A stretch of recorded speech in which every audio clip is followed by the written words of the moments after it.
یہ جو رمضان المبارک کا آخری عشرہ ہوتا ہے نا، یہ بڑا قیمتی ہے۔ میں پہلے بھی دوستوں سے عرض کرتا رہتا ہوں کہ ہم نا یہ آخری 10 دن اکثر بازاروں میں گھوم کے گزار دیتے ہیں۔ پہلے بھی ساری خریداری کی جا سکتی ہے۔ بخاری مسلم میں حدیث ہے، سیدہ عائشہ صدیقہ رضی اللہ تعالیٰ عنہ فرماتی ہیں آخری 10 دن جو رمضان کے ہوتے تھے حضور خود بھی بیدار ہوتے تھے، ہمیں بھی بیدار کرتے تھے۔ مفتی صاحب یہ ارشاد فرمائیے گا کہ اعتکاف کی کتنی قسمیں ہیں اور کیا شرائط ہیں، یہ بھی ذرا چونکہ اب تیاری ہو رہی ہے ماشاءاللہ، یہ بھی ذرا پتہ لگ جائے۔ اکبر، اعتکاف کی عمومی طور پہ جو لوگوں میں مشہور ہے وہ تو ایک ہی قسم ہے کہ جو رمضان شریف میں ہوتا ہے، جبکہ حقیقت حال اس سے برعکس ہے۔ اعتکاف کی 3 قسمیں ہیں، صحیح، ایک ہوتا ہے واجب، ایک ہوتا ہے سنت، ایک ہوتا ہے نفل۔ صحیح۔ اچھا، جو اعتکاف واجب ہے وہ کون سا ہے کہ بندہ منت مان لے کہ یا اللہ میرا فلاں کام ہو جائے تو میں اتنے دن کا اعتکاف کروں گا، اگر وہ کام ہو گیا تو اس پر وہ اعتکاف ادا کرنا واجب ہو گیا، صحیح، وہ ادا کرنا پڑے گا اس کو۔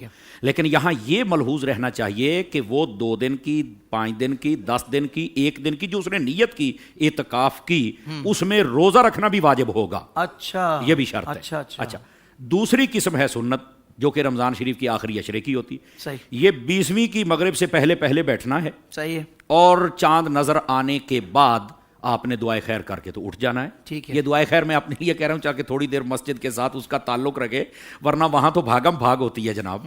تو تھوڑا مسجد کو جاتے ہوئے بھی ایسا کہہ کے جائیں کہ میں اتنے دن آپ کے پاس رہا ہوں، دوبارہ بھی مجھے بلاتے رہنا، دل میرا لگا رہے آپ کے ساتھ۔ سبحان اللہ۔ اچھا، یہ ہے سنت۔ اچھا، یہاں پر یہ یاد رہے کہ یہ سنت علی الکفایہ ہے۔ اس کا مطلب یہ اگر ایک بندہ بھی اعتکاف بیٹھ گیا تو باقی سب بری ذمہ ہے، اگر زیادہ بیٹھے تو مدینہ ہے، اور اگر بیچ میں علماء بیٹھے ان کے ساتھ جو ان کی تربیت کریں تو پھر تو مکہ بھی ہے اور مدینہ بھی ہے اور بغداد بھی ہے۔ سبحان اللہ۔ سب بری ذمہ ہے تو اہل محلہ یا پورے شہر والے؟ نہیں، وہ پورے شہر کے لیے، ٹھیک ہے۔ اس کے لیے بھی روزہ شرط ہے، یہ بھی سن لیجئے، ہاں اس کے لیے بھی شرط ہے۔ اگلا جو اعتکاف ہے وہ ہے نفل۔ وہ جب بھی آپ مسجد میں جائیں، سیدی و سندی اعلیٰ حضرت امام احمد رضا خان علیہ الرحمۃ الرحمن، آپ نے اس بات کو لکھا، اور یہ ملفوظات شریف میں بھی ہے اور فتاوی شریف میں بھی موجود ہے، صاحب بار شریعت نے بھی اس کو لکھا، جب آپ مسجد میں جائیں، جو ہی جاتے ہیں آپ نیت کر لیں کہ میں اعتکاف کی نیت کرتا ہوں۔ آپ 10 منٹ بیٹھیں، 20 منٹ، گھنٹہ، یا صرف نماز پڑھنی ہے، بس آپ جتنی دیر بیٹھیں گے آپ کو اعتکاف کا ثواب ملتا رہے گا۔ اور سیدی اعلیٰ حضرت صاحب رحمۃ اللہ علیہ، آپ نے جو ملفوظات شریف میں لفظ لکھے ہیں وہ آپ فرماتے ہیں نویت سنت الاعتکاف، یہ کہہ لیا جائے، یہ آپ نے لفظ لکھے ہیں۔ اچھا، یہ ہیں اس کی 3 قسمیں۔ صحیح۔ آپ نے کہا کہ اس کی شرائط کیا ہیں، یہ ایک الگ سے سوال ہے۔ بالکل۔ اس کی شرائط پر علماء فرماتے ہیں کہ سب سے پہلی شرط یہ ہے کہ جو معتکف یعنی اعتکاف کرنے والا ہو وہ مسلمان ہونا چاہیے، یہ پہلی شرط ہے۔ دوسری یہ ہے کہ وہ عاقل ہو۔ اچھا، اس کا بالغ ہونا ضروری نہیں ہے، عاقل ہو، مطلب اسے اتنی لیاقت ہو کہ میں نے مسجد کا تقدس کیسے بحال رکھنا ہے، میں نے آنے جانے والوں کے ساتھ کیسے حسن سلوک کرنا ہے، یا میں نے اپنی عبادت کی طرف کیسے رغبت رکھنی ہے، اسے اتنی لیاقت ہونی چاہیے۔ تو پھر اس کے لیے یہ دوسری شرط یہ ضروری ہے۔ اگر نہ سمجھ بچہ ہے تو پھر تو وہ نہیں بیٹھ سکتا نا، جو شور کرے گا، ہنگامہ کھڑا کرے گا، نہیں ہو سکتا۔ پہلی شرط مسلمان ہونا، دوسری عاقل ہونا، تیسری فرمایا کہ مرد کے لیے مسجد میں بیٹھنا۔ اچھا، یہاں پر میں ایک بات کروں، بعض کہتے ہیں جامعہ مسجد میں، نہیں، مسجد جماعت کے لفظ ہیں، جامعہ کے لفظ نہیں ہے۔ بالکل ٹھیک ہے، ہاں، یہ ایک الگ مسئلہ ہے کہ سب سے افضل نبی پاک علیہ السلام نے فرمایا جو اعتکاف ہے وہ مسجد الحرام شریف میں ہے، یعنی خانہ کعبہ میں۔ اس سے کم فضیلت اگر دیکھیں تو وہ میری مسجد یعنی نبی پاک علیہ السلام کی جو مسجد نبوی شریف ہے اس کے اندر ہے، ٹھیک۔ تیسرے نمبر پر مسجد اقصیٰ میں ہے، اور اس کے بعد جو بڑی مسجد مسلمانوں کی ہے اسی طرح ادھر، یعنی یوں کہہ سکتے ہیں کہ جامعہ مسجد میں اگر کوئی بیٹھے تو یہ افضل ہے، یہ بہتر ہے۔ لیکن مسجد جماعت ہو تو اس کے اندر بھی بیٹھ سکتے ہیں۔ اچھا، مسجد جماعت کی کیا تعریف ہے؟ وہ مسجد جماعت ہوتی ہے جس میں امام اور مؤذن مقرر ہو، وہ ڈیوٹی دیں یا نہ دیں یہ ایک الگ مسئلہ ہے، لیکن یہ مسجد جماعت ہوتی۔ اچھا، یہ اس کی تیسری شرط ہے۔ چوتھی شرط کہ روزہ بھی ہونا چاہیے۔ عورتوں کے لیے جو مسئلے ہیں وہ الگ سے بیان کرے۔ اب یہ شرط اس مرد کے لیے نہیں ہے، یہ شریعت نے عورتوں کے لیے بیان کی کہ عورت مسجد میں نہیں بیٹھ سکتی، نمبر 1۔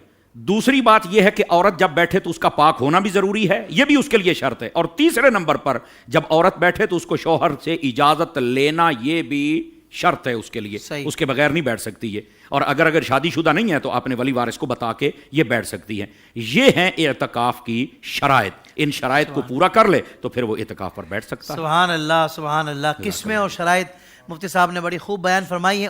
سوشل میڈیا پر اسلام کی صحیح تعلیمات جاننے کے لیے ابھی حافظ سائر قادری کا نیا YouTube channel Islamic digital studio subscribe کر لیں، اور ہاں نوٹیفیکیشن بیل آئیکن کو بھی پریس کر لیں تاکہ ہماری نئی ویڈیوز آپ تک بر وقت پہنچ سکے.